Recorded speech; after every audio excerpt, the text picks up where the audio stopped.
আহমেদ বিন হাম্বল রহিমাল্লাহর ছেলেকে তার ছাত্ররা জিজ্ঞেস করছেন যে শেখ, মৃত্যুকে মানুষ কেন অপছন্দ করে?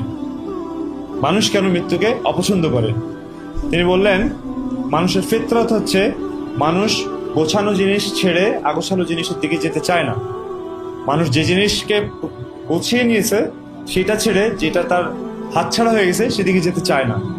যে ব্যক্তি তার দুনিয়াকে গুছিয়েছে আর আখেরাতকে বিগড়ে ফেলেছে, সে ব্যক্তি স্বাভাবিকভাবেই গোছানো দুনিয়া ছেড়ে বিগড়ানোর দিকে যেতে চাইবে না, এটাই স্বাভাবিক।